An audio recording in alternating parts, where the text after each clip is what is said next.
Welcome to this symposium that we have called Interactions from Source to Sea in the Gulf of California.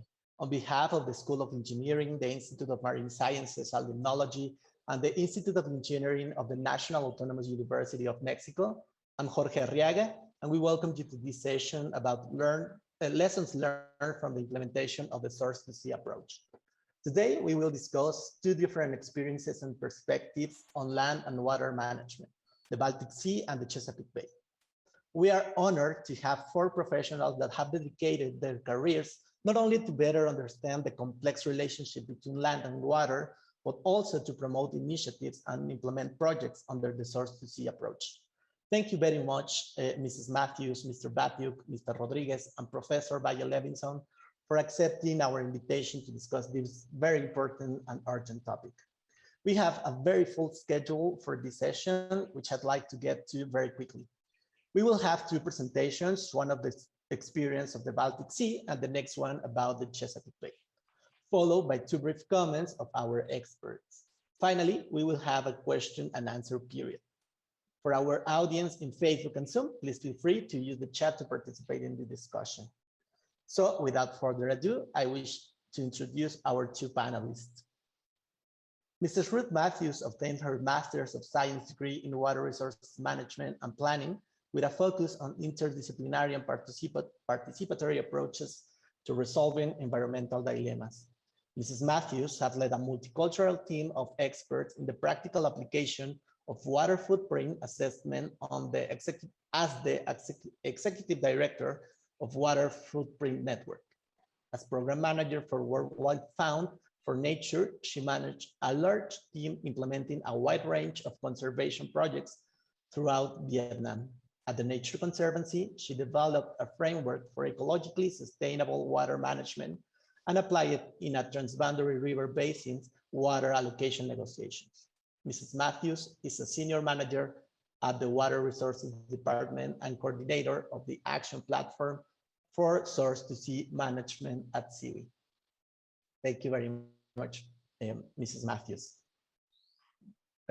Rich Batiuk was the Associate Director for Science, Analysis, and Implementation at the United States Environmental Protection Agency's Chesapeake Bay Program Office, located in Annapolis, Maryland. In his 33 years with the agency and working for the Chesapeake Bay Program Partnership, he led the integration of science into multi-partner policymaking and collaborative decision-making. Rich is the co-founder of Coastwise Partners, an organization dedicated to provide help with development and implementation of collaborative watershed management strategies. To date, they have worked with over 65 agencies, organizations, and partnerships around the world. Rich is also the member of Chesapeake Conservancy's board and serves on the Maryland Department of Natural Resources Black Bass Advisory Committee and the Bay Journal Scientific Advisory Committee. Each of you will have 20 minutes to present, and I will let you know 2 minutes before the end of the time. Mrs. Mathews, thank you very much for being here, and the floor is yours. Thank you very much for introducing me and inviting me to participate in this symposium. I think it's really great that you all are looking at this issue of source to sea management of systems that are, that travel from the land to the freshwater coastal areas and the ocean. And I think it's a real opportunity for us to share some of our experiences and see how we can make more connections between what you're doing there and the things that we've been doing in our work. So let me see if I can get all of these things to work. I always have to struggle a little bit at first trying to get the technology working. So yeah, first of all, just to make sure that we're all understanding what source to sea means and what we're talking about. Here, what we're thinking about is that continuum from the land to the freshwater systems, to estuaries and deltas, the coastal areas, and then out into the open ocean. And you know, too often we don't think of this as a full continuum. We think of them as individual segments. We think of the land, we think of the rivers, we think of the coast. And what we're trying to do with Source to Sea is to really highlight that it is a continuum, that they are linked, not only from a biophysical perspective, but also from social and economic perspectives. So if we talk about the Baltic Sea, this is a map of the Baltic Sea basin. And what you can see here is that the basin itself, the catchment area of the Baltic Sea, is actually 4 times as big as the sea itself.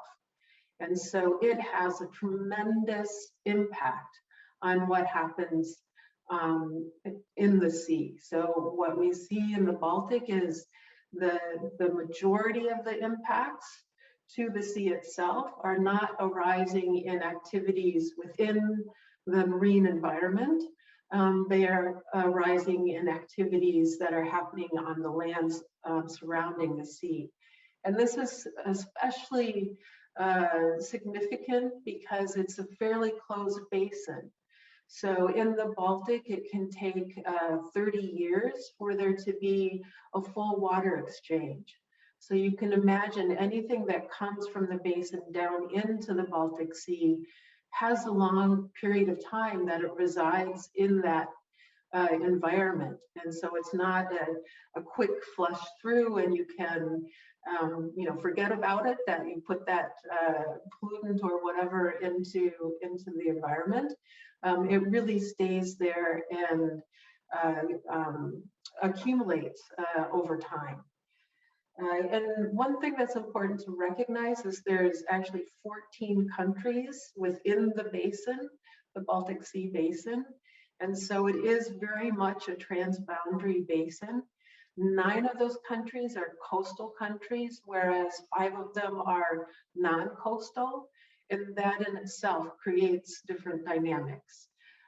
Also, all but one of the countries is in the European Union, but then Russia is not. So you also have that difference in terms of which countries and which regulations and frameworks and everything that the countries are operating under. So when we think about the source to sea system, we think about these flows, these key flows that connect across from the land to the freshwater to the coast and the marine environment. And the ones that we really highlight are water, obviously that flows through that, biota that move upstream and downstream, sediment that can come from the land and even from the rivers themselves and carried out to the coastal areas, pollutants. We talk about materials. You know, the materials are the ways that we build things. We can put in bridges and levees and dams and dikes, and we can reclaim wetlands and you know, those sorts of things that change the biophysical system in some way. And if you put these 5 key flows together, you have kind of the end result of what ecosystem services are provided by the source to sea system. And so alterations in any one of these key flows can have impacts both upstream and downstream of where the activity is happening that is altering it. So imagine that it's actually quite a ways upstream where you have a dam that's blocking the sediment, and yet the impact of that blocking of the sediment may be really felt along the delta, and the way that the delta is not forming in the same way that it used to. So in the Baltic Sea, pollution is really a big priority. 95% of the Baltic Sea is affected by eutrophication through nutrients, largely coming from agriculture, but also from untreated wastewater. And there's these 7 major rivers that flow into the Baltic Sea, and these rivers carry about 50% of those nutrients. So you can see that there's both a focus on these 7 major river basins that would be important to look at, but then there's all the small rivers that also contribute the other 50%. And so how do you work on that broad scale? There is a process for tracking the state of the Baltic, and since 2011, the trend for nitrogen coming into the Baltic has not improved. And so we're really at kind of a stalemate at this point of making progress in reducing the nutrient pollutants to the Baltic. And of course, it's not just nutrients, there's other hazardous substances, pharmaceuticals, microplastics, etc., that come in and that are also a concern. And one thing that we may be seeing is that climate change may be exacerbating the effects of these pollutants, for example, with the eutrophication being amplified because of the warming of the water and the way that it's not circulating in the same way.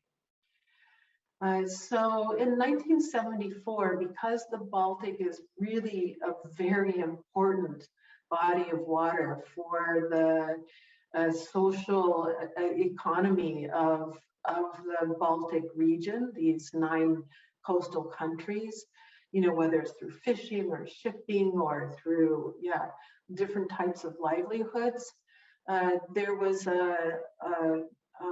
an effort to bring together these 9 countries under what is called the Helsinki Commission, or HELCOM for short. And they signed a convention for the protection of the environment of the Baltic. So that happened in 1974, and you might be able to imagine that this was quite an initiative, because at that time we had the so-called Iron Curtain, and these countries were on either side of that.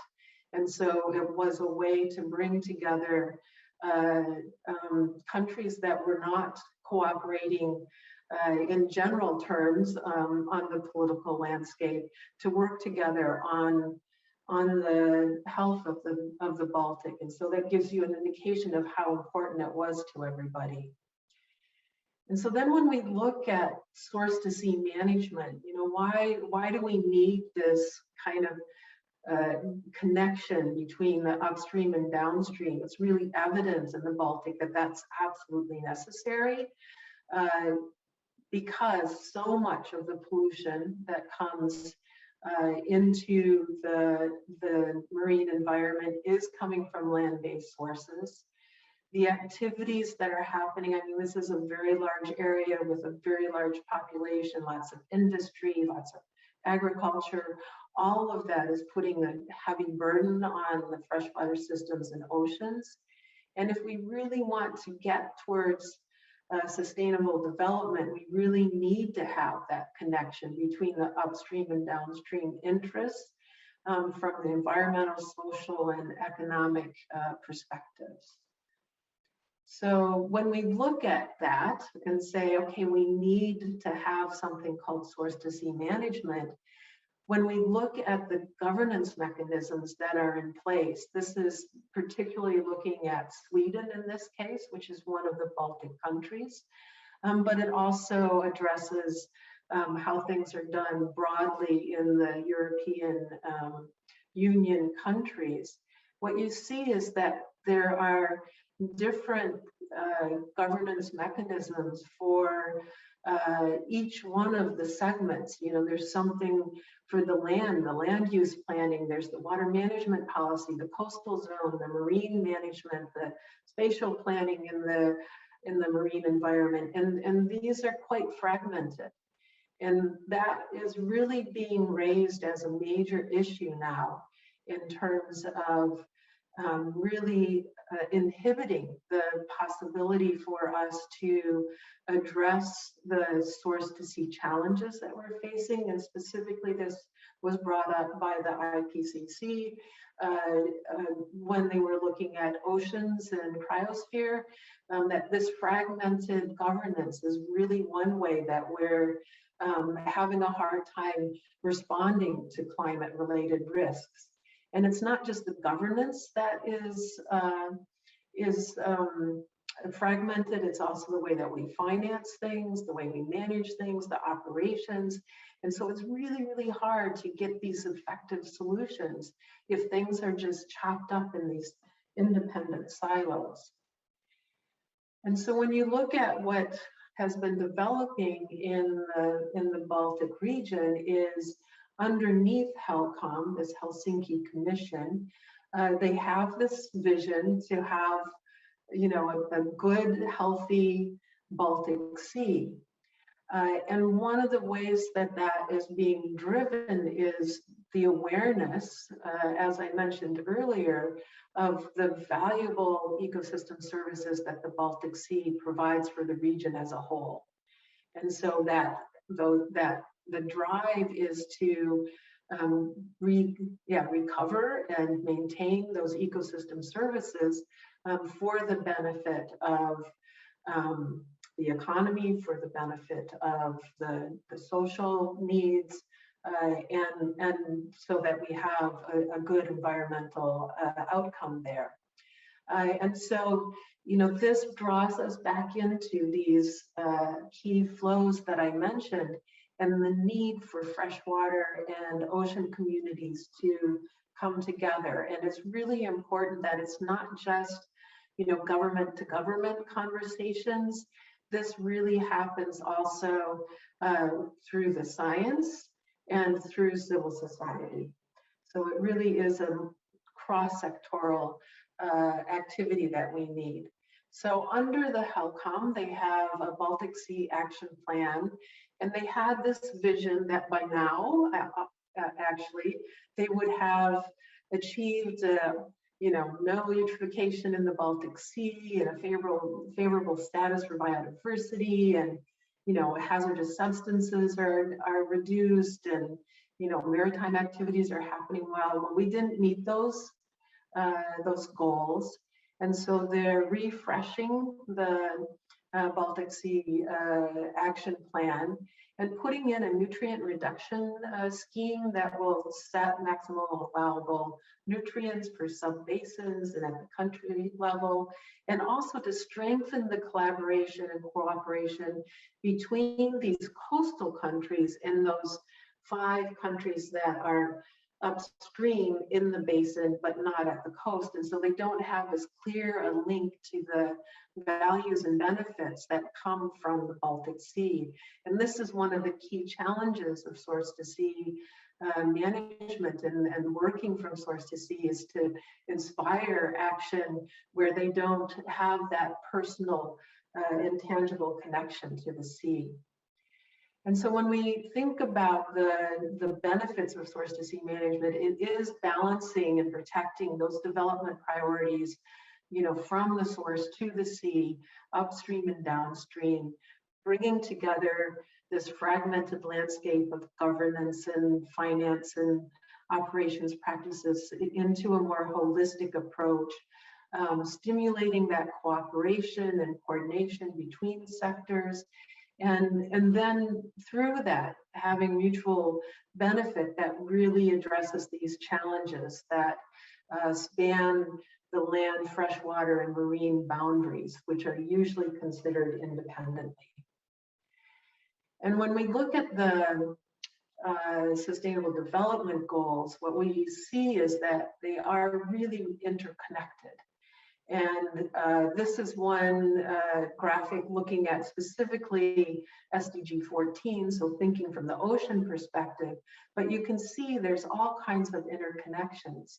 And when there was a review of SDG 6, which is the water SDG, one of the recommendations was that national governments really need to strengthen this source to sea perspective. and to, to look at those linkages, to coordinate across from them and between other sectors. And achieving this in a place like the Baltic Sea and the Gulf of California, the Chesapeake, and many other places means that we need to have actions at all levels, from individual to global. And so this isn't something that we have one silver bullet that gets done. It is a very complex picture that we need to put together. But having this framework of thinking from source to sea can really help us prioritize which actions to take. What I want to leave you with is some of the guidance that we've been developing at SIWI. One of them is a practitioner's guide. So it's how to implement the source to sea approach in a project or a program or an initiative.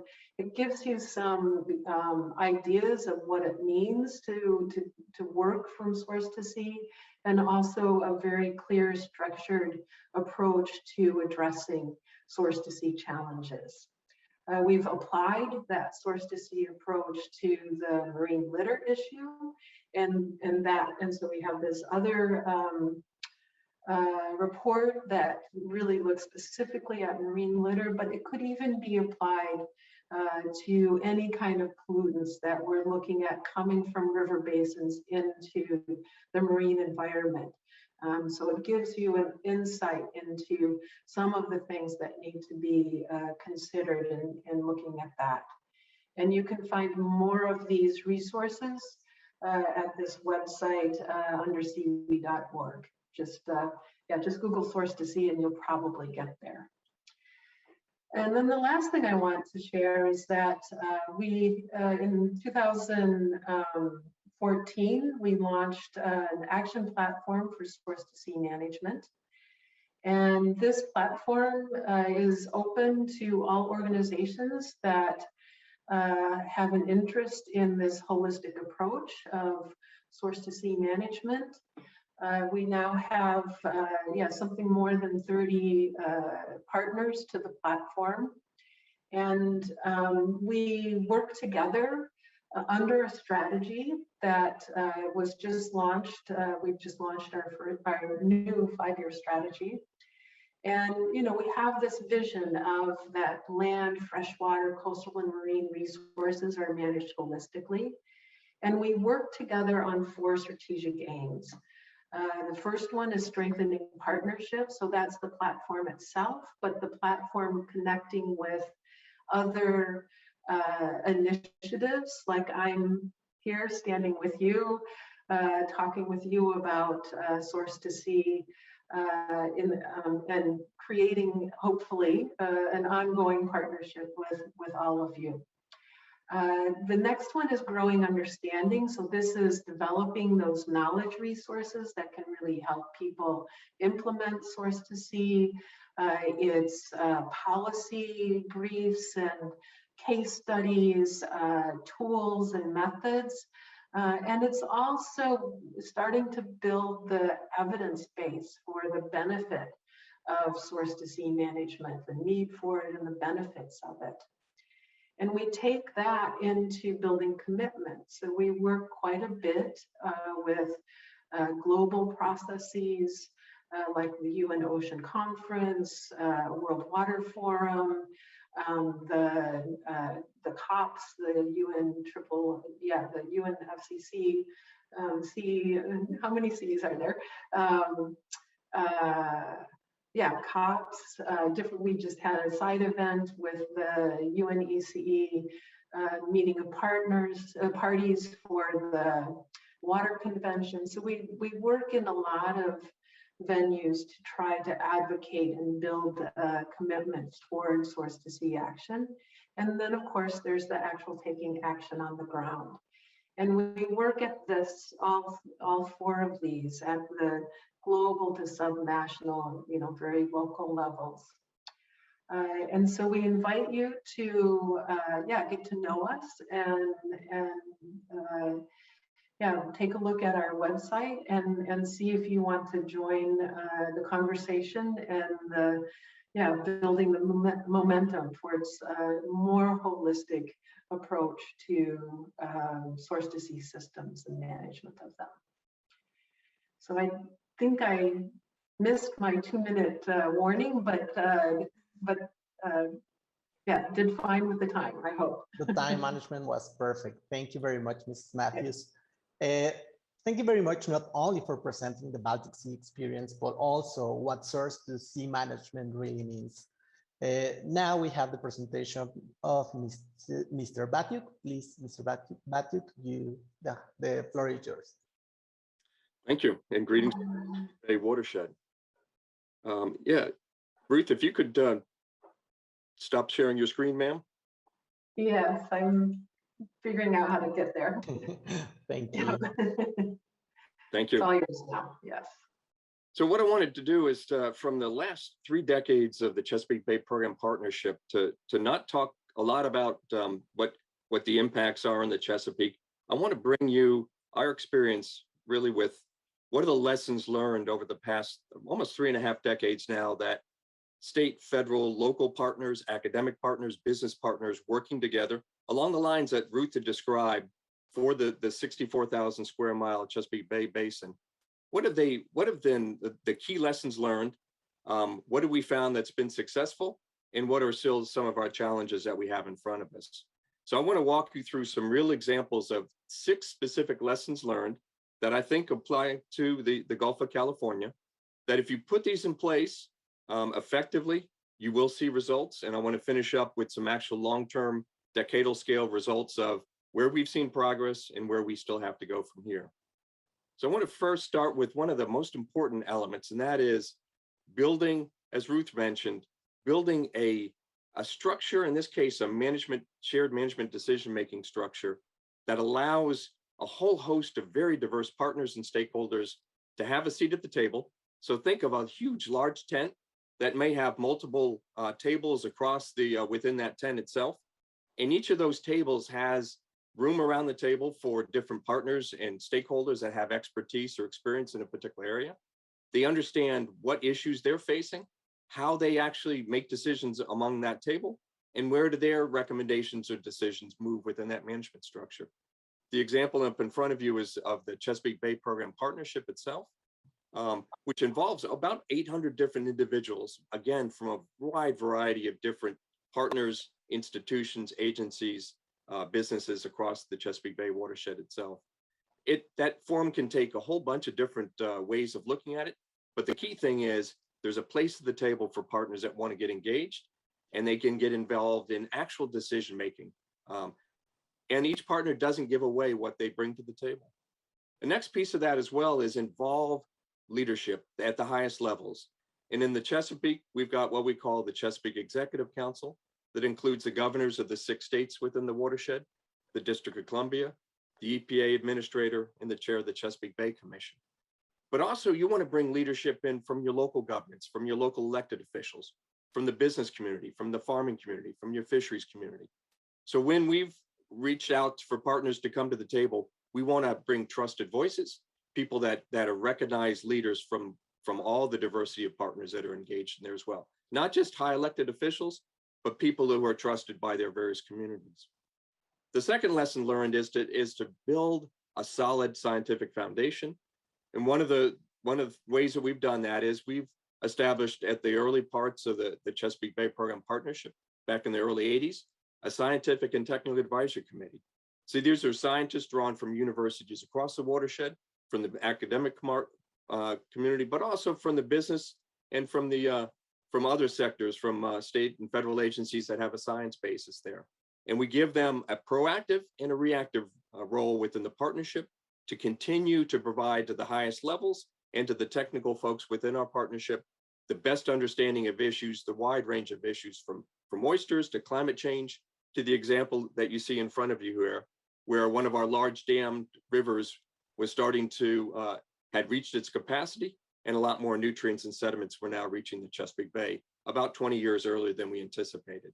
So using a system of bringing the scientific community in there and providing them a particular reactive and proactive advisor roles within that, and a recognized role within your decision-making process.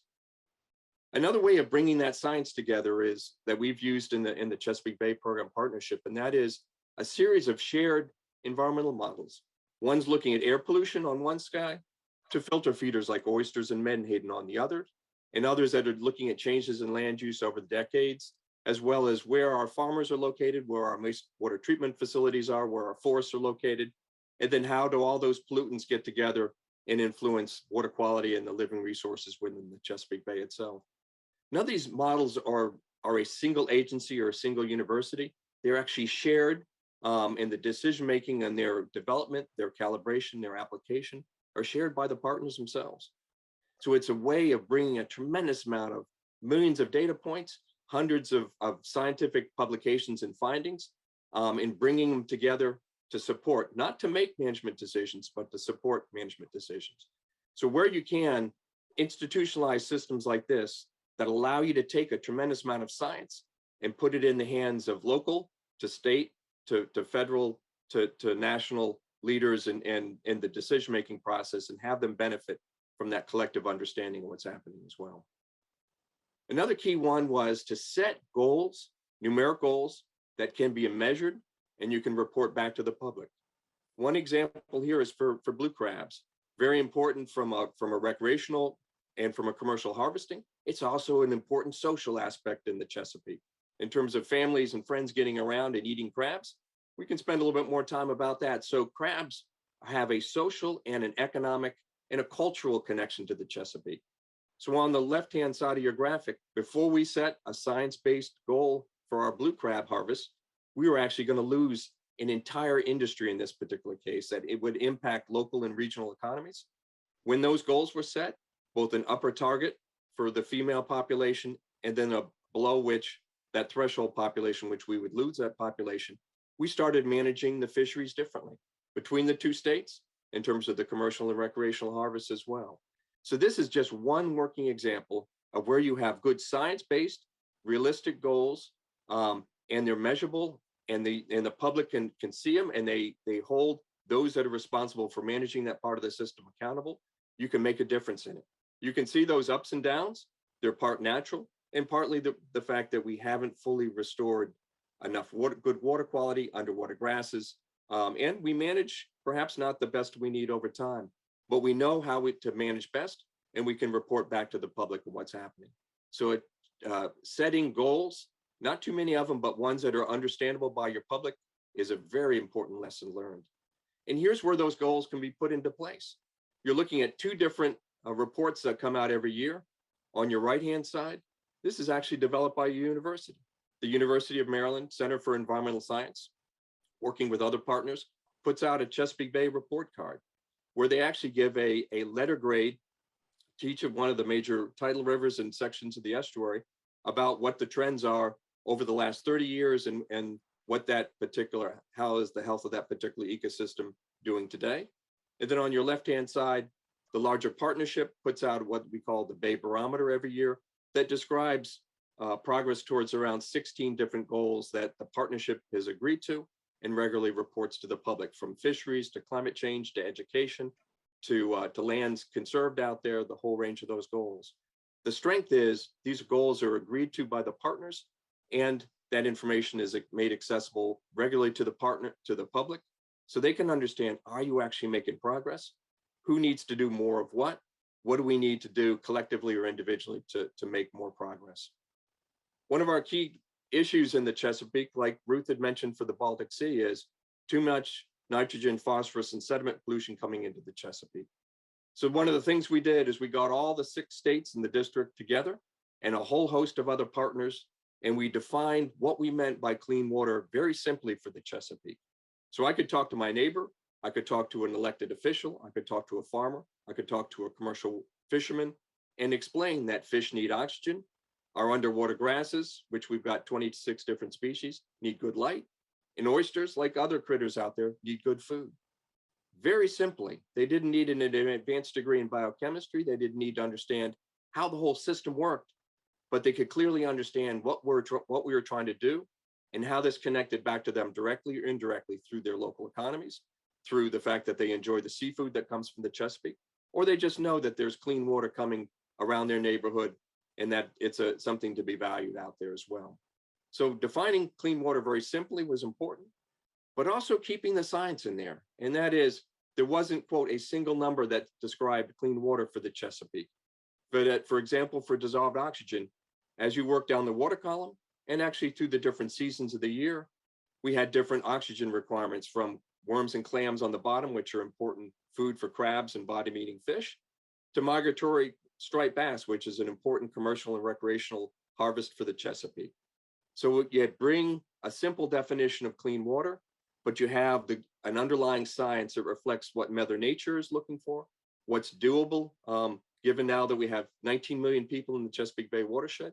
And when I started in the mid-1980s, we had only 12 million people. So more than a 50% increase in population over time. We needed to be sure that our goals were in fact achievable with more people coming to make the Chesapeake Bay their home as well. So we needed to keep the science in there, but keep the goals themselves understandable by the general public and those that are responsible for making it happen.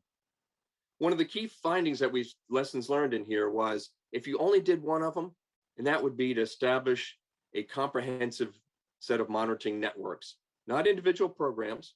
What you see on the right is all the 162 monitoring stations that have been in operation consistently since the mid-1980s. So we're well into our fourth decade of capturing a tremendous amount of understanding of the tidal waters. And then on your left-hand side is a network that's been growing over the decades of our rivers and streams.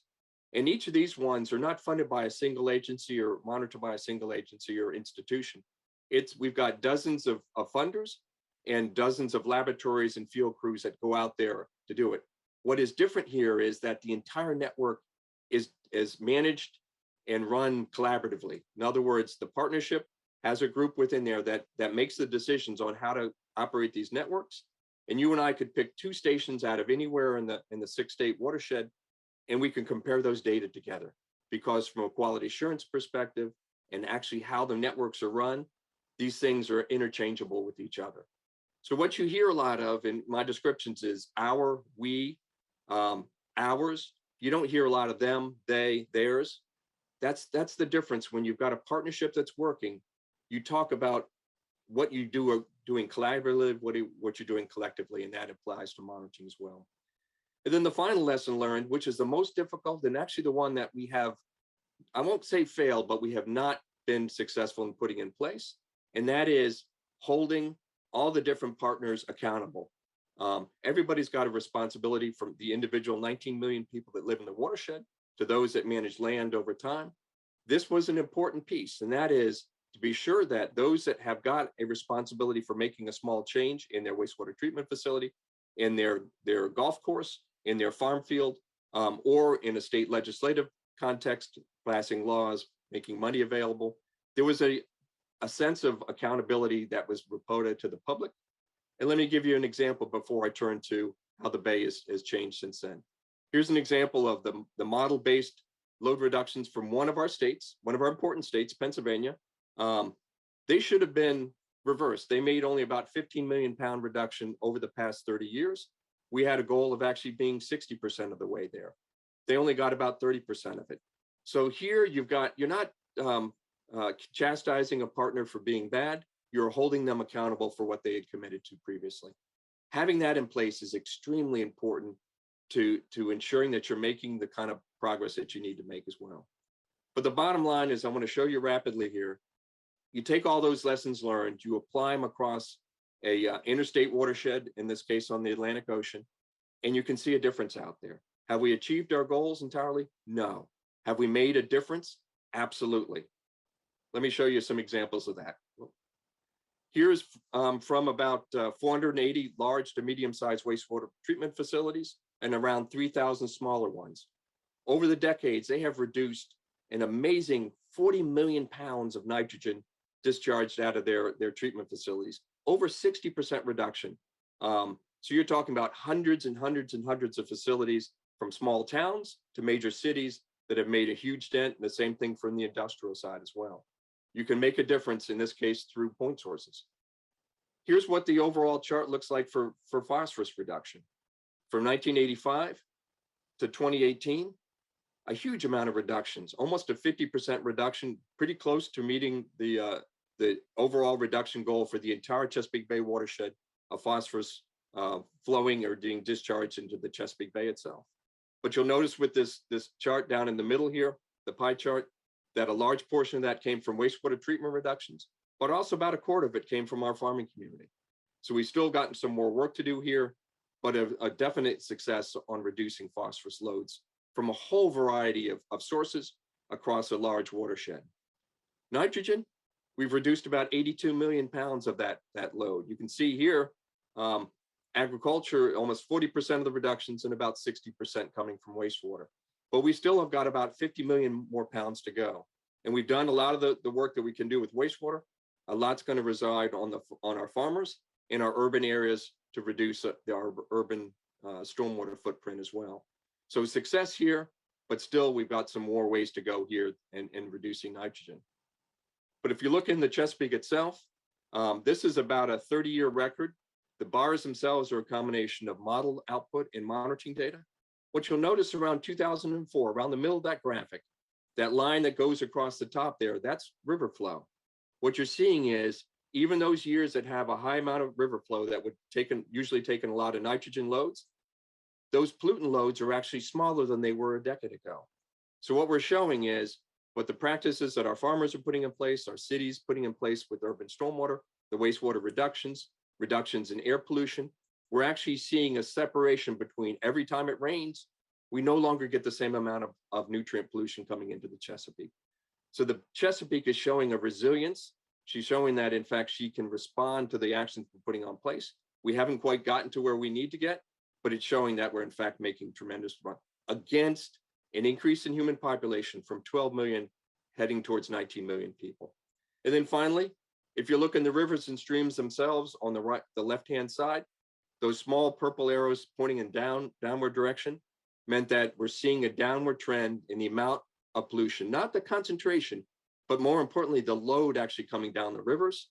And then on your right-hand side, almost every single one of those 162 monitoring stations are showing a downward trend in nitrogen. So unlike Ruth had shown for the Baltic, where they hadn't seen a reduction since around 2011, in the Chesapeake, we're seeing 3 decades worth of reductions. As I showed earlier, we still have another 50 million pounds to reduce, but it's clearly showing the actions taken under this collaborative approach are in fact working. And then finally, our two largest challenges, one being we have a dead zone where the oxygen goes essentially below zero throughout the Chesapeake. Our scientists have shown over the past 3 decades, our dead zone is actually shrinking. So again, against a human increase in population, a rapid urbanization of it, and a concentration of our animal feeding operations across the Chesapeake, we're actually seeing one of our toughest issues actually responding. And then finally, underwater grasses. We actually set a numerical goal that's actually a regulatory requirement across our 4 states that have tidal waters. We got close to meeting almost 50% of that in 2017. Grasses have since fallen off a bit, but you can see a decadal change over time that we're building more resilience into our grasses, and that even against climate change, which is going to provide a big challenge to us, particularly for some of our species, we're getting a definite heading in the right direction to where we need to go. So I'll finish off with my contact information. As was introduced, since I've retired, I've connected up with a partner of mine, Holly Greening, who did a similar work down in Tampa Bay. And she and I are actually working with colleagues around the country and a little bit around the world. We were in New Zealand before COVID hit. We work for good food. So we're consultants, but we don't actually ask for any funding. You pay our travel and we'll come and work with you as well. So it's been a great opportunity for Holly and I to share around 75 years of shared experiences with others of working. We're not saying what worked in Tampa Bay and what worked in Chesapeake Bay. We don't say that here's how it applies to you, but we think we've got some examples of both of those systems which have turned around that we could certainly share with you all working in the Gulf of California. I thank you for your opportunity and look forward to a chance to answer questions when we finish up here. So Batiuk, thank you very much for your interesting presentation. I'm sure that the 6 lessons learned from that you have shared with us today are going to be very useful for our work in the Gulf of California. Now, I would like to invite Mr. Rodríguez and Professor Valle-Levinson to give your impressions about the presentation, particularly on what are the key elements involved in the success of the implementation of the source approach in the two regions, how these examples of good practices can be implemented in other regions, and what is the future of the source-to-sea management. First, we have Diego Rodríguez. He is currently a lead water economist for Eastern and Southern Africa, based in the World Bank office in Pretoria, where he is responsible for analytical work on climate change, resilience, and urban water security. Then we have Professor Arnoldo Valle-Levinson. He is graduate coordinator of coastal engineering at the University of Florida. His research covers physical oceanography, coastal hydrodynamics, processes, and estuary-ocean exchange. Each of you will have 10 minutes for your comments. Mr. Rodríguez, the floor is yours. Muchas gracias, Jorge. No sé, ¿me escuchan bien? Bueno, un placer estar con ustedes. Muchísimas gracias por la invitación. Como saben, los saludo desde Sudáfrica, pero llegué hace un mes después de pasar 5 años en México, así que tengo mi corazón ahí todavía. Quería comenzar por agradecer muchísimo y ver de vuelta a Ruth y la presentación de Rich, que fue espectacular y creo que nos da una serie de elementos para reflexionar y ver de qué manera podemos implementar este tipo de marcos en nuestros países, en especial el caso de México, como se han habido algunas discusiones para el tema del Golfo, ¿no? Solo para comenzar, quiero hacer una reflexión, y es un poco anecdótica, pero va a estar relacionada a uno de los puntos que voy a hacer, y es que el programa de Source to Sea que menciona ahora Ruth, tuve el placer de estar en las discusiones iniciales cuando se estaba conceptualizando esto en el Instituto Hidrológico en Dinamarca, hace como 15, 20 años, y en aquel entonces me acuerdo que justamente las discusiones era, muy poca gente creía en que el trabajo a nivel de cuencas era esencial para la salud, ¿no?, física del ambiente costero, ¿no? Y nos costó mucho tiempo iniciar esa conceptualización. Al mismo tiempo, cuando trabajé en el Banco Interamericano de Desarrollo, uno de mis primeros trabajos en economía y calidad de agua fue con un economista, William Vaughan, que había trabajado en los años 60 en el Chesapeake Bay, justamente en el diseño de lo que se llama la escalera de calidad de agua. Y con esto que quiero decir es que, como vimos tanto en la presentación de Rich como en la presentación de Ruth, estos procesos son de décadas, ¿no? No son procesos de corto plazo, son procesos en los cuales se tiene una visión muy clara y esa visión se continúa a través de las administraciones políticas, tanto a nivel de los países como en los países nórdicos, o a nivel federal como en los Estados Unidos, ¿no? No importa el color de los partidos, esa visión continúa y eso es algo que tenemos que ser muy conscientes dadas las realidades políticas de nuestros países. Eso está muy ligado también a que estos procesos de largo plazo tienen que ser seguidos por un entendimiento muy claro de cuáles son los beneficios que estos ecosistemas generan, no solo en la parte también ambiental, física, sino también social y económica, y cómo se van adaptando en el correr del tiempo, a través del tiempo. Si uno ve estos países que empiezan con acuerdos en los 70s, pero recuerdo también varias de las reuniones que se tenían en el Chesapeake, se tiene una visión de largo plazo, pero las condiciones económicas y sociales de la región han pasado por un sinnúmero de cambios a los cuales esta visión y las acciones que se toman para la implementación de esta visión tienen que ser ajustadas para continuar con ese objetivo que se tiene único de largo plazo, ¿no?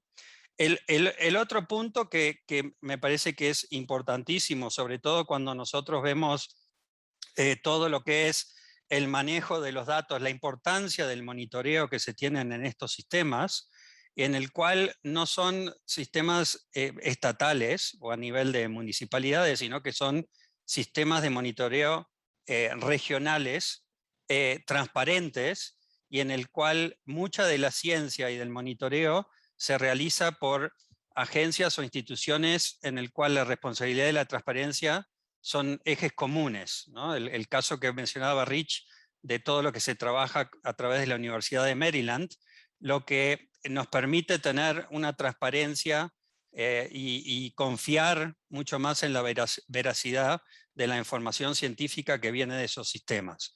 Y el sistema de monitoreo, que es también teniendo en cuenta un país como México, un sistema federal, hay que entender muy claramente de que es un sistema único, no son sistemas a nivel estatales, sino que se tienen que diseñar como un solo sistema. El otro punto que es muy claro es los procesos participativos e institucionales que se deben generar para estos esquemas, ¿no? Son esquemas en los cuales estamos hablando de un sinnúmero de cuencas y de microcuencas. Estamos hablando de sistemas geopolíticos y geoadministrativos que todos tienen que converger en un mecanismo institucional en donde se realizan priorizaciones de inversiones, se realizan acuerdos participativos, en donde participa muy activamente la población, la sociedad civil y otros grupos de organizaciones que son parte esencial de todos esos procesos de participación.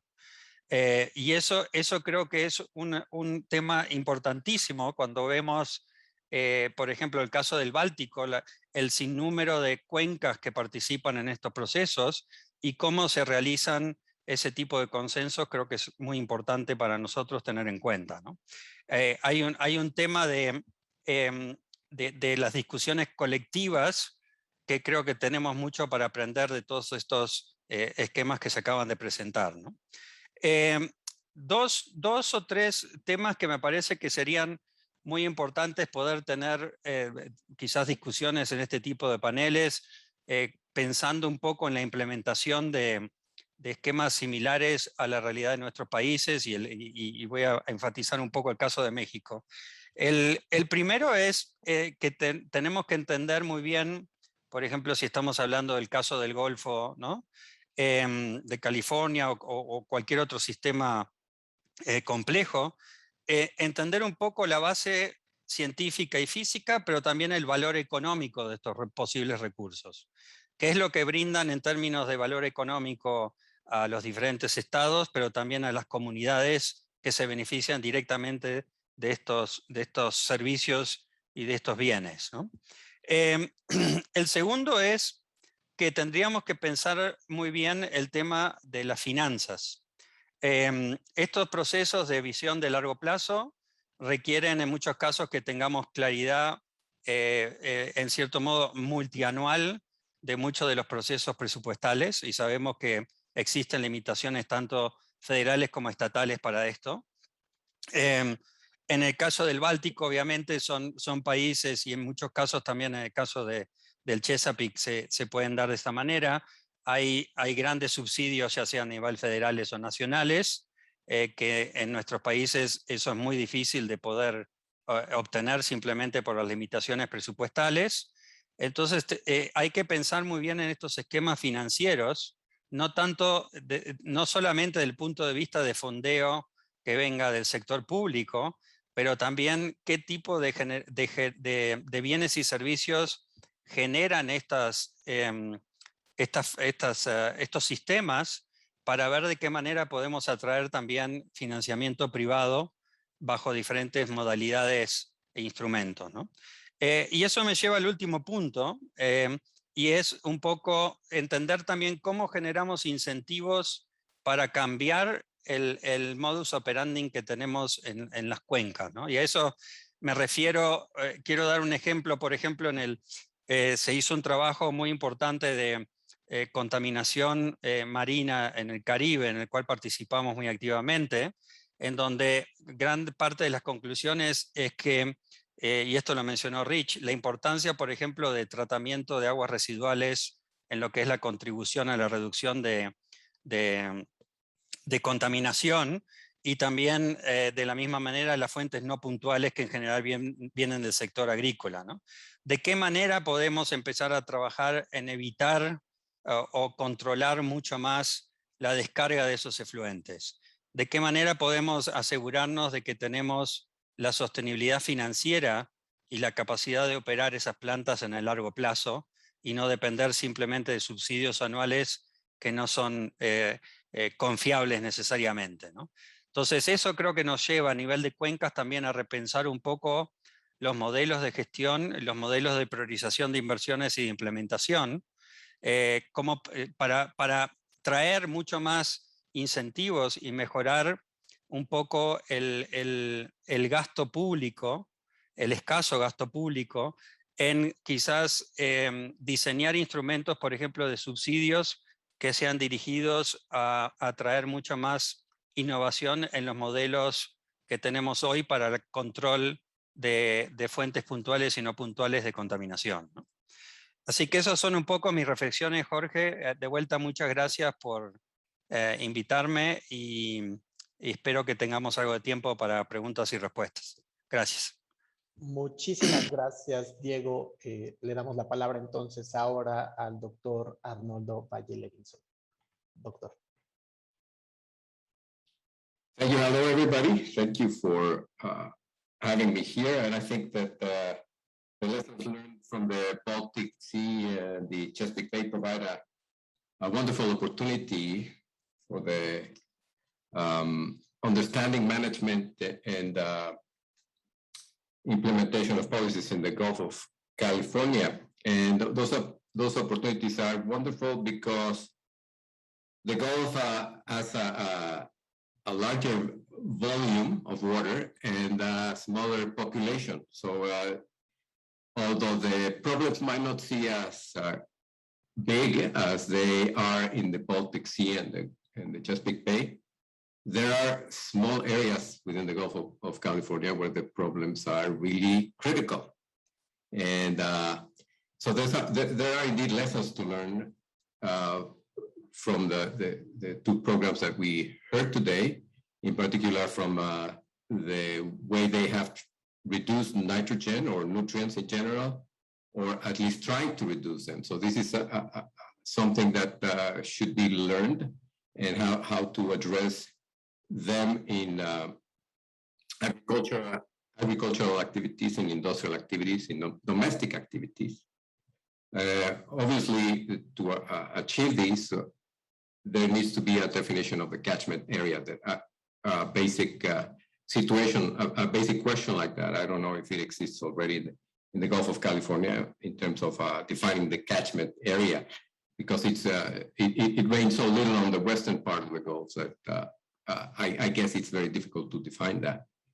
Another problem that is likely affecting the Gulf of California, and that has been mentioned in the Baltic Sea, is the problem of microplastics.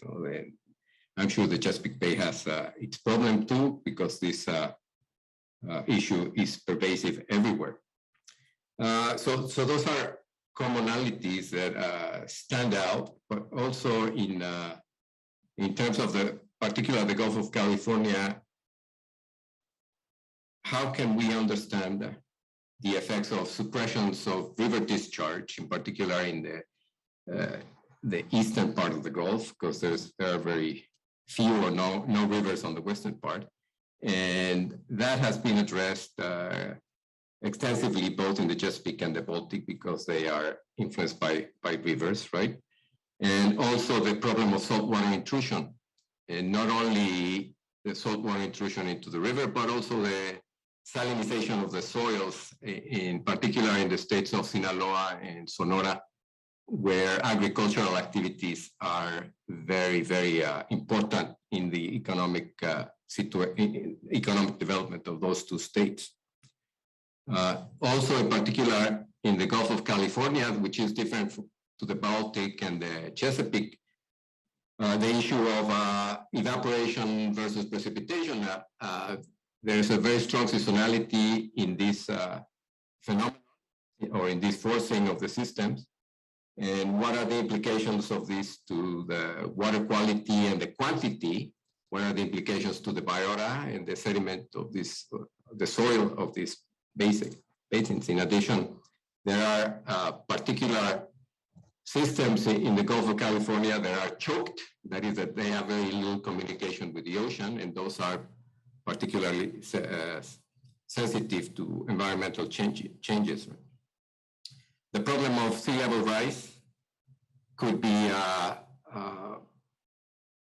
studied, and lessons learned from the areas in particular of Annapolis and Norfolk in the Chesapeake Bay could be used in vulnerable areas in the Gulf of California. A city that comes to mind is the city of La Paz in the lower part of the Gulf of California. That's probably one of the largest centers. The city of Mazatlan, one of the largest population centers there. That could be could benefit from what they have learned in the Chesapeake Bay, the different parts of the Chesapeake Bay. But very important in terms of the social impacts of the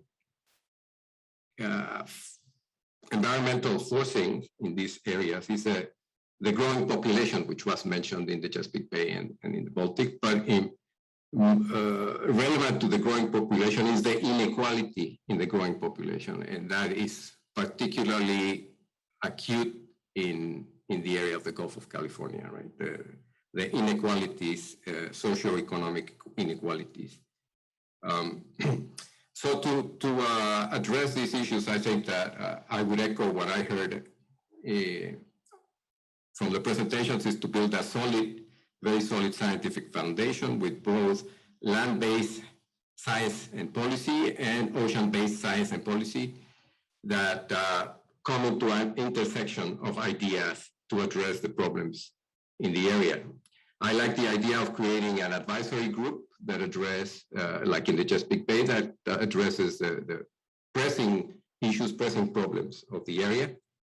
And in addition, in particular to the Gulf of California, there needs to be an international effort to management of the Colorado River, because that, obviously we know how badly it affected the upper Gulf of California when the Colorado River stopped arriving or flowing into the Gulf. And also there should be an active interstate collaboration in the Gulf of California, as we learned also from the Chesapeake Bay and from the Baltic Sea, how there's an interstate collaboration to address the problem.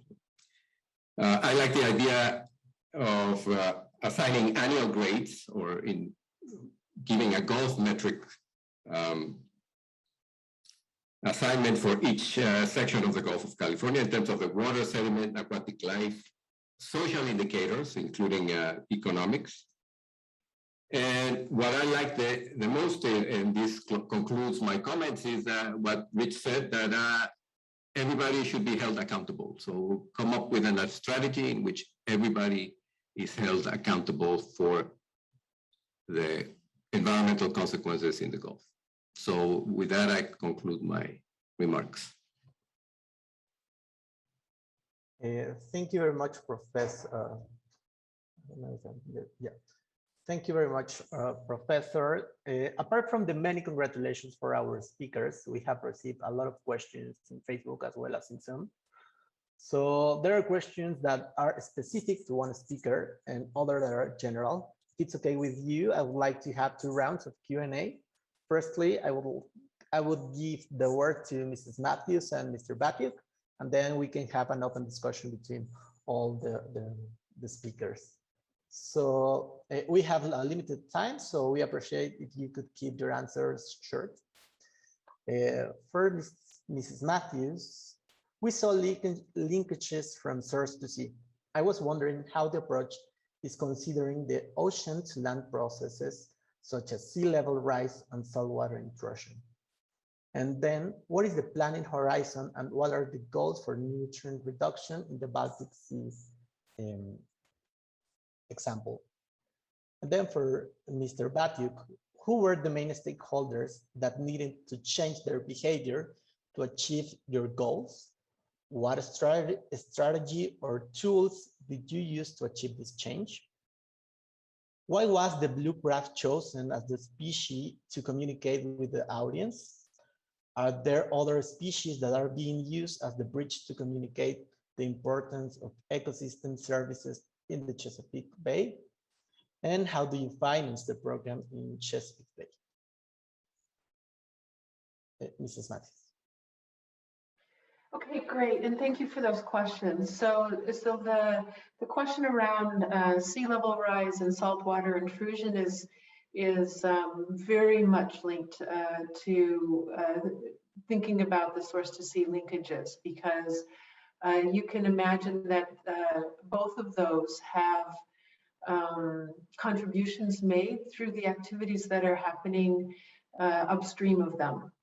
So for instance, with sea level rise and the concern around sinking deltas that is happening because of the blocking of sediments coming down into the deltas, that blocking of the sediment is confounding the sea level rise.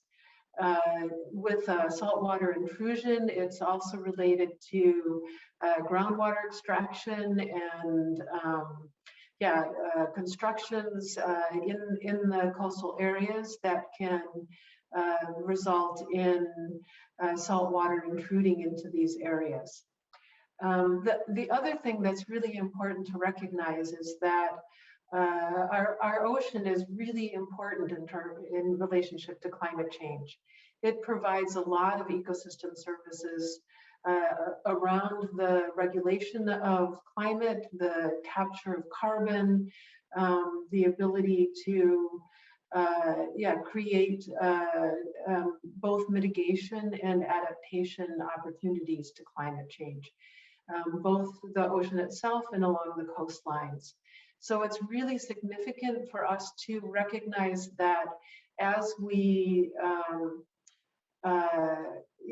work towards protecting the ocean, we are creating benefits for upstream parties and communities. So keeping that source to sea link throughout the climate change discussion is really, really important. Then in terms of the Baltic, the new Baltic Sea Action Plan is through 2030, and that is to be approved in the next meeting in the next month or so. So that's the planning horizon that they are working on with the Baltic Sea Action Plan. Thank you very much, Mr. Batiuk. So yeah, thank you for, I saw 5 questions here. Let me go through them quickly. So the first one was, who are the main stakeholders who need behavior change? So I got a degree in environmental science and then a master's degree in environmental toxicology. I should have actually gotten a degree in human psychology, because a lot of my job was not just bringing the science together, was changing behavior. So the key ones that we needed to change behavior of: farmers, 85,000 mainly family farms out there. How do we go about doing it? I think they trust other farmers. They trust others that are actually delivering what we call technical services to them. We also bring federal and state cost share dollars to them. We bring in new science from what we call our land grant universities. So it's a long process. They are small family business owners. Men and women do that. They need to look at their bottom line. They can't pass their costs on to the world markets. So how we do it is provide expertise, a comfort level, that they're not going to get run out of business, and then cost share to actually put practices in place. 2 other key ones. One was municipal authorities. These are the small towns and cities and industries that are operating wastewater treatment facilities. We actually got all 6 states and the people that used to sue us in court to agree on how we're going to permit through the Clean Water Act of the United States, and how we're going to finance, and how we're going to provide protection for them for the next 30 years once they upgraded their wastewater treatment facilities. So we can talk further about it, but we literally had to change the behavior of around 500 different small to local entities that are operating and funding and financing their wastewater treatment facilities. But I think we were almost 100% successful in doing so. And the other one, local elected officials, local governments. We have around 1,650 local governments, from towns to cities to boroughs, in which decisions are made on land use planning, et cetera. We had to make them comfortable that, as some of the speakers were describing, what are the the economic benefits, what are the economic considerations to them, how important is clean water to their town, to their city, to their borough, et cetera, and in fact show that they may be 300, 400 kilometers up from the Chesapeake. They were actually part of the problem, but we can help them be part of the solution, and we can actually get them resources, technical support, financing, and essentially cover to do things that they couldn't do as an individual town, like climate change, like becoming more resilient, like upgrading their treatment plant, and figuring out how to pass that fairly on to their stakeholders out there. Someone asked about why did we select the blue crab? That was actually one of several example species. So we looked at ones that, like the blue crab, that has a commercial value, has a recreational value. We have hundreds and hundreds of people out, actually thousands out every day during crab season, collecting their own crabs for their own consumption, but it had a social and a cultural connection. But other species like striped bass are ones, underwater grasses that you might not think about, but people see as a connection to clear water.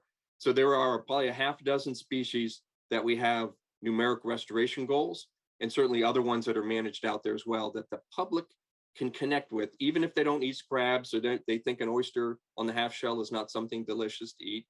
It's something to connect them to the importance of the Chesapeake. And then other was, how do you finance? So that is a big challenge. I heard some of our speakers talking about that Mexico doesn't have, perhaps at the federal government level, granting systems. Yes, so we're fortunate that the Chesapeake has, through my former office, the United States Environmental Protection Agency, around $70 million, $80 million of US dollars coming through. If you add the whole federal government in there, in terms of around 26 different federal partners, you get about $500 million worth of US dollars going into the Chesapeake. And then you add our state partners or others, every year you're talking about several billions of dollars of US dollars being invested in wastewater treatment facilities and working with our farmers, et cetera. But it doesn't stop there. We are working more and more to provide opportunities for public, and private capital. That's certainly a place with climate change, with carbon sequestration, with wetland mitigation. We know we can't just depend on the federal government to do it. So that could be a topic that we could explore together separately.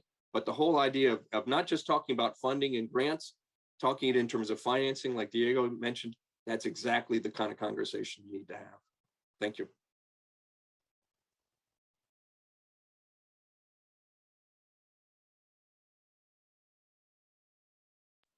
Muchas gracias. Esta segunda parte la haré en español porque las preguntas que se hicieron fueron en español y quisiera respetar lo que dijeron las personas.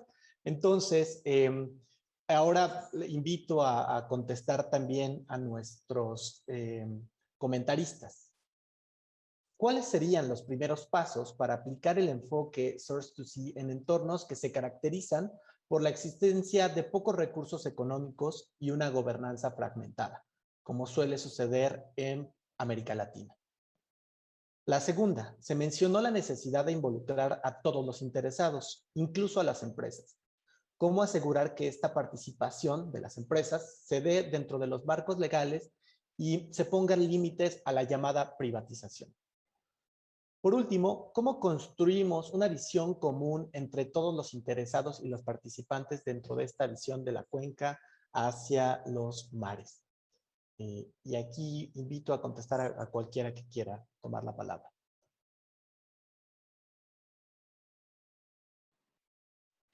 Well, I can jump in here if that's okay. In terms of the steps for working towards Source to Sea, one of the things that we've been looking at is what we call like a readiness level, let's say, for Source to Sea management.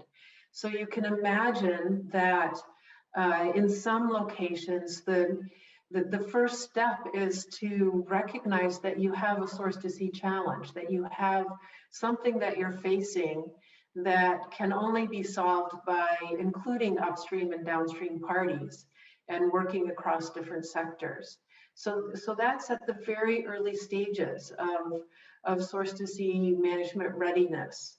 And so if you're thinking about, okay, maybe we need to start looking at this approach, if you can start with defining what is your Source to Sea challenge, and elaborating that in terms of what does it look like from the biophysical perspective, from the social perspective, from the governance perspective, and start building that knowledge base around that source to sea challenge. Then you will, be at the beginning of starting that process of engaging other stakeholders beyond your local area. So that's a very starting point, a very initial starting point. Say, for instance, you've already known for a while and you can already define what a source to sea challenge is, and you already kind of know the context of it. And then you're moving towards more, how do we create a coordination mechanism? How do we get this conversation going? How do we incentivize, like Diego was saying, incentivize action upstream of where the impacts are happening, or change things that are happening downstream that are impacting upstream parties? Then you're starting to work within the framework of, like, what's the governance baseline and how can you fill in any kind of gaps or conflicts that might be there with the governance baseline. And so, for instance, what we've seen in Sweden, and yes, I do live and work in Sweden now, so I can refer to that, is, like a process of really the science helping to raise the understanding of what was happening in river basins in Sweden in terms of pollution, and then the local communities getting upset about the pollution and raising it with the government, and then that moving towards having some kind of council that everybody could share and talk about, like Rich had mentioned. And this can happen at a very small scale. It doesn't have to be at the scale of the Chesapeake or the Baltic. You can really do it at a small scale. And then slowly, gradually moving up the chain of source to sea management readiness, until you're at that point where you really do have that coordination, the monitoring happening, the investment happening, so that the finance is being driven towards priorities that address those source to sea challenges. And then maybe I'll just quickly say something about the private sector. And I really realize the sensitivity that can be there around are we privatizing our ecosystems if they're involved with the management? And I think about what Rich said about accountability. One of the things that we're looking at is, accountability frameworks that look at the role of the government, the role of, the local communities, the population, the role of, like, service providers, so for the utilities and others that provide services to all of us, and then the role of the private sector. And each one of these has a particular role and responsibility. Science has a role and responsibility in there. And so as long as we have clear those roles and responsibilities and accountability to each other, then we can move towards that collective action that has a balance and is inclusive of the different voices that need to be engaged for us to have a good result in the end in sustainable development. Thank you very much, Ms. Mathews.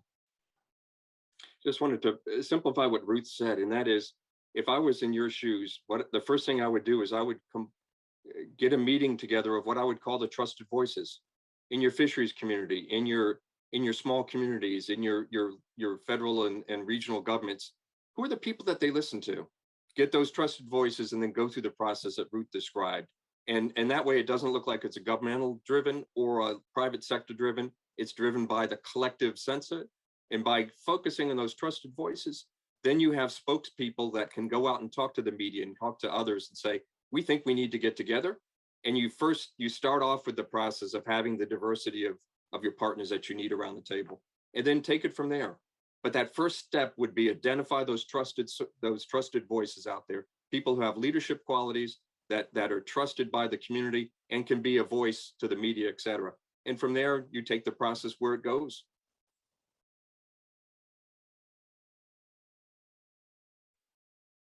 Thank you, Professor Valle, or Diego Rodríguez.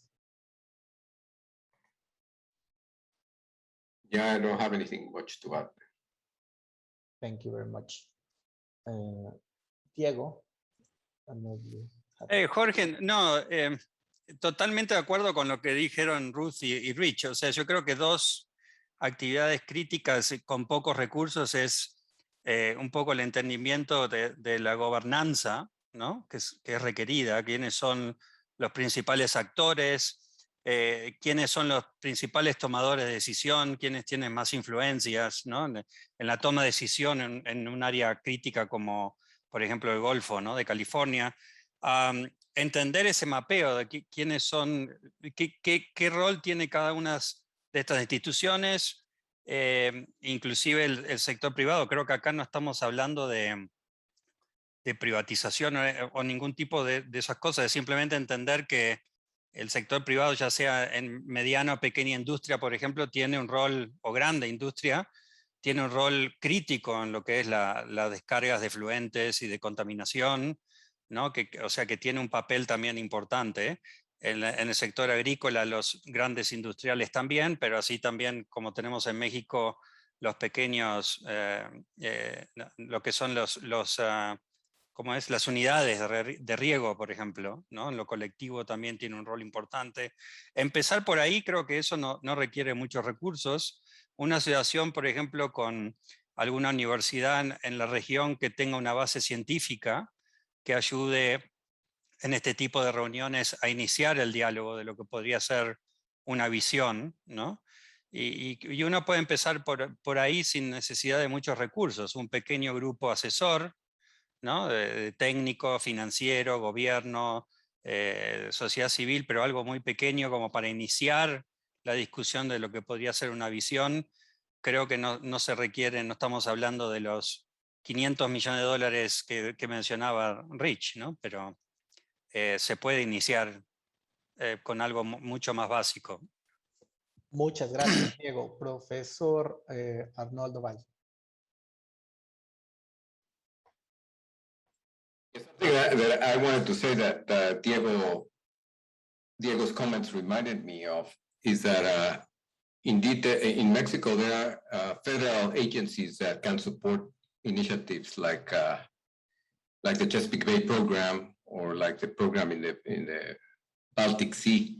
I think that in this case, however, it won't come. The initiative will not come from the government and ask scientists to organize themselves. I think it has to be the other way around. It should be a bottom-up in which the scientists or the community, the scientific, the social community, the policy community get together and advances this to the politicians, the ones who decide where the money is going to go. But I think that in Mexico, we tend to depend on what comes from above. So in this case, for an initiative like the Chesapeake Bay program, I think it needs to be something that starts from below and goes upward. Muchas gracias, profesor Valle-Levinson. Desafortunadamente ya no tenemos más tiempo para continuar con la discusión, pero me gustaría darles la palabra 2 minutos a cada uno de nuestros participantes para hacer unas breves conclusiones. Empezamos con la profesora Ruth Mathews. Thank you very much for the opportunity to be here. And I think it's really interesting, the questions that were posed. I feel like you're definitely understanding what we're trying to talk about and thinking about how to apply that in your own experience in your particular locations. I just want to remind you that there are resources at SIWI.org on Source to Sea that are free and available for your use. And also we have this Source to Sea platform, which I hope that you take some time to think about and see if there's some way that you want to participate with that. We do really enjoy having a very active partnership. There's no cost involved. It's really just a matter of making a commitment to this holistic approach and joining forces to try to promote it. So thank you very much. Muchas gracias, Rich. So also thank you for the opportunity to talk to you and share some of our experiences, not only from the Chesapeake, but from other systems we work with around the country and around the world. I think I'd share what Ruth said, and that is the fact that you're having this webinar, that you're talking about these issues, that you're seeing those, that's you're already down the road moving towards what you need to do. You don't need the resources that I was fortunate to have in my partnership, but you do need to have that passion at the local and regional scale that you've got a system that is worth saving. You've got a system that, in fact, culturally, economically, heritage-wise is important to your local and your regional populations. And then bring those voices, even if they're soft voices, if they're trusted voices, bring them to the table with some help and some outside facilitation. So you all have the opportunity to disagree with each other, but you're also drawn together by what I always found working with colleagues around from China, from New Zealand to Canada, et cetera. There's common ground. There's actually a lot more common ground than we anticipate and we understand. But if you have somebody to help define that, and that brings the experience of some of these governance systems, et cetera, I think you can ultimately be successful. You can actually, as I've been fortunate to see in my career, I saw a system turn from almost completely crashing to one that actually has a glimmer of hope, even against climate change, to be restored out there as well. So we look forward to any opportunity we can do to help you all take those next couple of steps that you're well on the way to do. Thank you very much, Professor Valle-Levinson. I applaud the effort of thinking of these topics for the Gulf of California, and I think that it's a wonderful idea to benefit from what has been learned in these relatively large systems like the Baltic Sea and the Chesapeake Bay, to try to do something about the Gulf of California. So I hope that it's not the intention of doing something about it, and hopefully we can see this become an action item that tends to preserve and protect the Gulf of California for generations to come. Thank you. Thank you. Diego. Sí, Jorge, de vuelta, muchas gracias. Fue me parece, un evento muy rico. Yo solamente para decir que creo que el momento de empezar a actuar en el Golfo de California es ahora, ¿no? No debemos seguir en conversaciones y eso. Creo que nos han demostrado de que esto necesita una visión de largo plazo. También sabemos de que hay, como dijo Rich y Ruth, hay muchos recursos, hay mucho material, hay acceso a expertos, ¿no? Como se ofreció un poco Rich a ayudarnos en México, que se pueden utilizar. Y hay que ser bastante creativos también en la parte de empezar a buscar algunos como recursos semillas, y me parece que para eso también tenemos que tomar en cuenta de que zonas como el Golfo o el Báltico, Chesapeake, producen lo que llamamos, ¿no?, los Global Public Goods, ¿no? Contribuyen a la adaptación, mitigación del cambio climático, a temas ambientales que están relacionados con los SDGs. O sea, no perdamos de cuenta en que esto se puede diseñar y enmarcar con una estrategia en donde se ven los beneficios también regionales y globales de este tipo de actividades, ¿no? Y eso nos puede ayudar también en la búsqueda de recursos y de equipos a nivel global que nos puedan apoyar, ¿no? Así que de vuelta, muchas gracias y felicitaciones. Muchísimas gracias, Diego, y muchísimas gracias a todos los participantes. Como último paso, me gustaría darle la palabra al doctor González Villarreal, quien es el coordinador de este proyecto en el Golfo de California, junto con el doctor David Salas y el doctor José Luis Aragón. simplemente para unas pequeñas conclusiones. Doctor González. Muchas gracias, Jorge.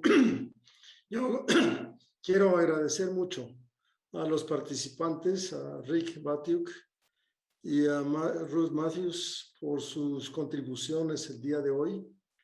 Conozco la experiencia de Chesapeake desde hace muchos años que trabajé junto con Diego en los organismos internacionales en el Banco Mundial, y conozco por